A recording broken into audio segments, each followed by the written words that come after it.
What's that? Wait, what? Hold on, I can't. What? Oh, every other YouTuber has done this for the game.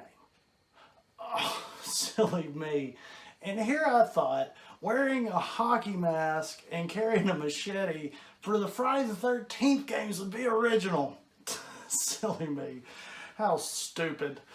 Ladies and gentlemen, boys and girls, children of all ages, freaks and geeks, trolls and jerks alike, I am Mullet Mike with the Paddle Gaming Network and Full Screen, bringing you Creepy Gaming Halloween Special, Friday the 13th. As you may be able to tell, I've been thinking about it for a long time, and I've been looking back at Season 7 and I've realized it's been very gimmicky.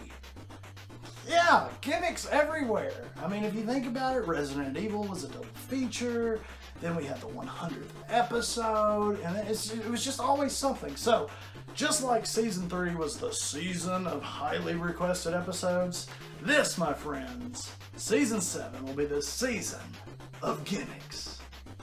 Oh yeah, I guess y'all realized I wasn't Jason. That kind of blew it.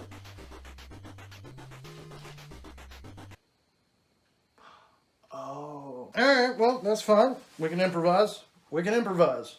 That is quite alright. Ladies and gentlemen, today I've been so excited to bring you these episodes. I mean, like, really excited. Got to work on them as soon as I could so I could have them out for Halloween. Today we will be covering the original Friday the 13th games. And if you noticed, yes, I said games. Most people remember the 1989 LJN Classic. And don't get me wrong, this is the game I grew up with too. But there was a little known Friday the 13th game that was released in 1985 that we'll be talking about today as well. So without any further ado, folks, turn the lights down and the volume up as we journey into some creepy gaming.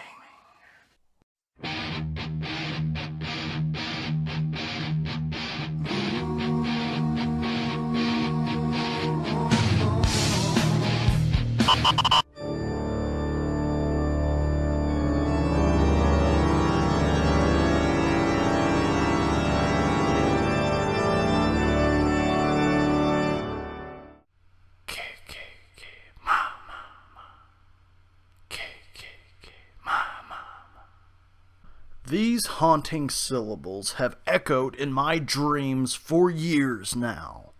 Jason, Friday the 13th, one of the most popular slasher franchises of all time. It should be no surprise that I'm a big fan of horror films. Out of all the old slashers, Jason Voorhees has always been one of my favorites. Some people feel like he's just some large, clunky, lumbering brute like Frankenstein's monster, and he has been portrayed that way before. But there is so much more to Jason and the Friday the 13th lore.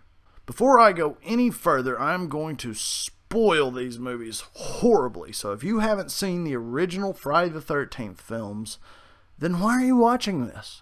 Seriously. It's October, go check them out. Come back and watch this video. You'll thank me for it. Or you won't. Whatever, it doesn't really matter. The reason I like the character of Jason Voorhees so much is because of his motivation. Think about it.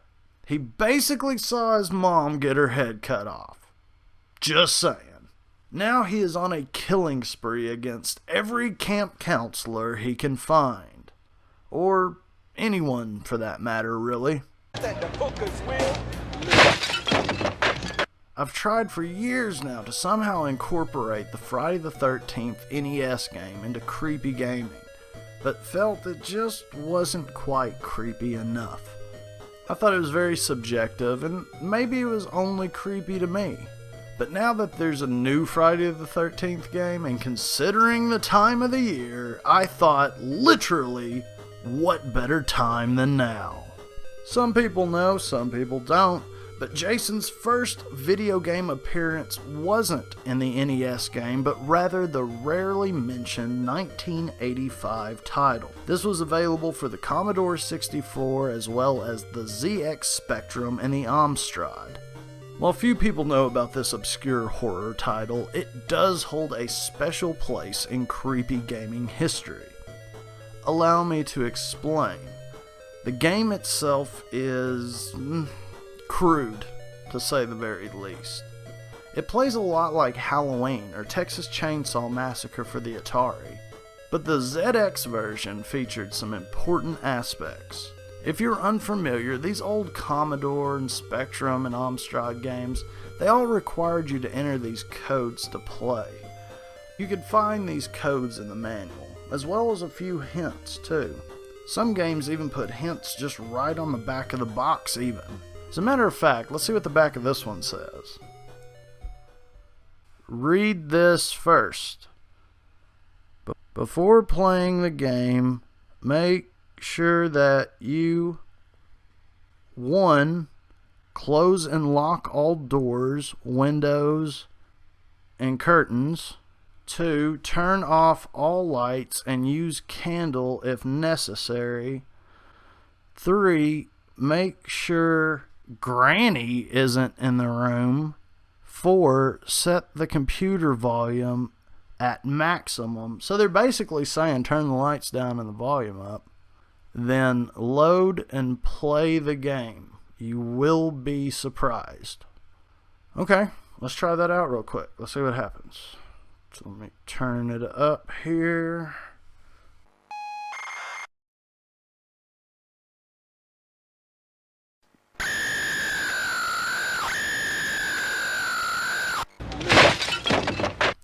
As far as I know, this is the first screamer or jump scare in a video game. Now, I'm the kind of guy who doesn't mind being corrected, so please, if you know of a video game screamer before this, let me know. I would love to find one before 1985. I mean, this screamer, this jump scare is older than I am. The ZX version also featured these pretty graphic images for the time. Like this guy with a machete in his forehead. Yeah, that happened.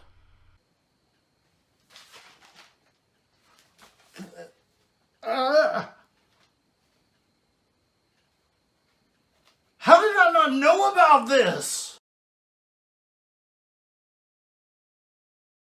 This game was definitely before my time. It was before a lot of people's time. Probably why no one really talks about it anymore.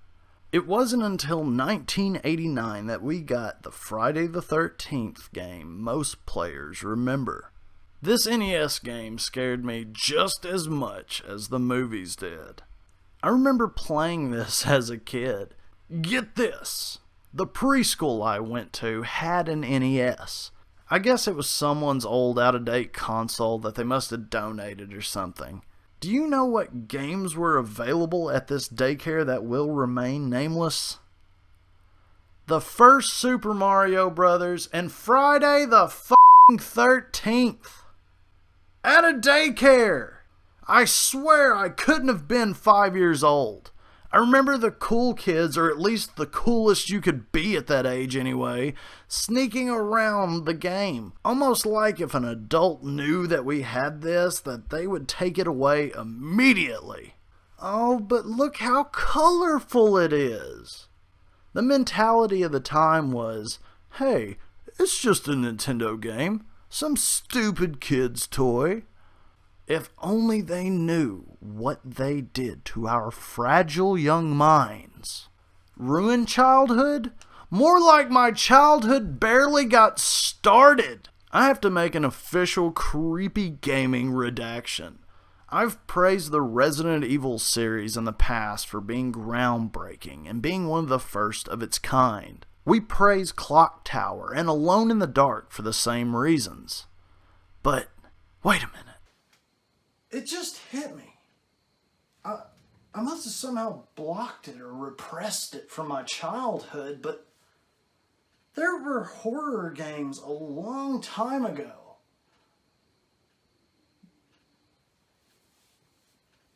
Like Texas Chainsaw on the Atari 2600. Or what about Nightmare on Elm Street on NES? But what about the Halloween Atari 2600 game? I must have repressed all of this. Ruined childhood? Barely having a childhood? More like my childhood never even started! The gameplay is about what you would expect from the time. You pick from a selection of 6 camp counselors, each of which has their own attributes. Some can jump higher, some are faster. Sound familiar? The basis of the game is to defeat Jason before all the counselors and children die. Wait a minute, what'd the script say? Here, hand me that. Hand me that. No, here. Okay. Before all the counselors and children die.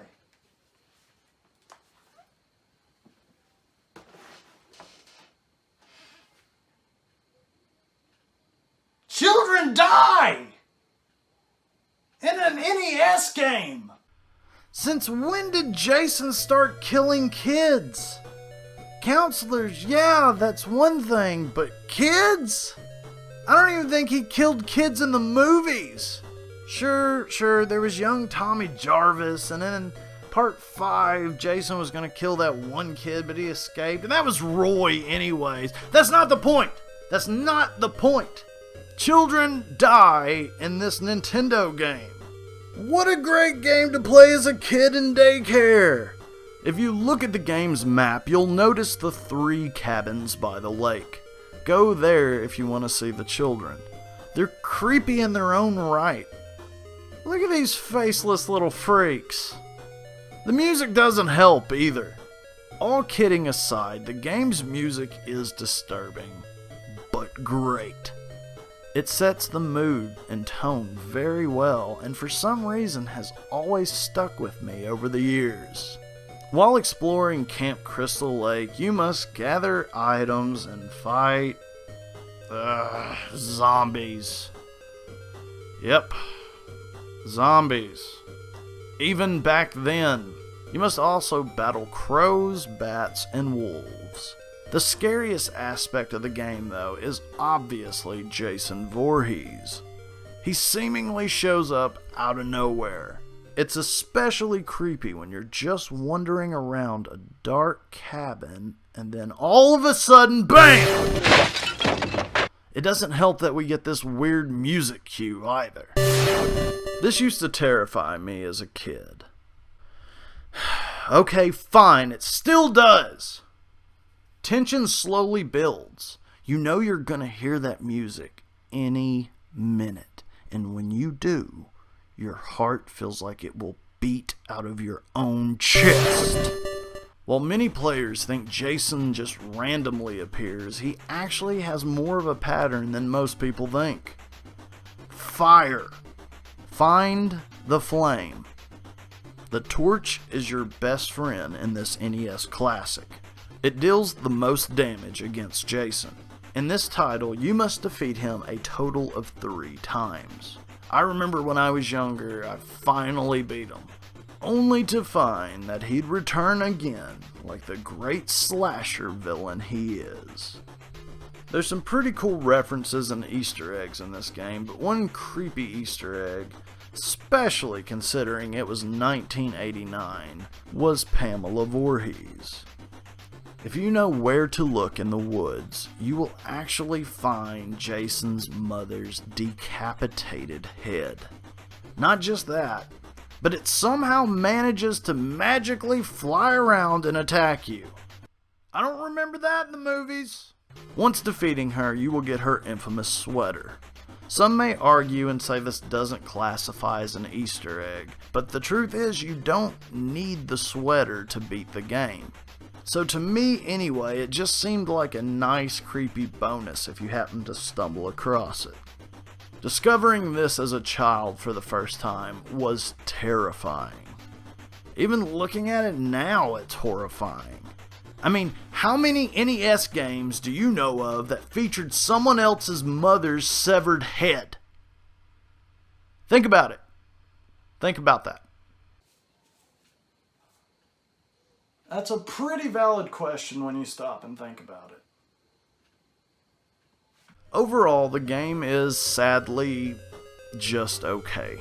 It's definitely one of the better LJN games, but that's not really saying too much. I don't think it's as bad as a lot of people have made it out to be or maybe remember it being. It's just a difficult and cryptic game. There's a lot to complain about, but regardless, it still holds a special place in creepy gaming history.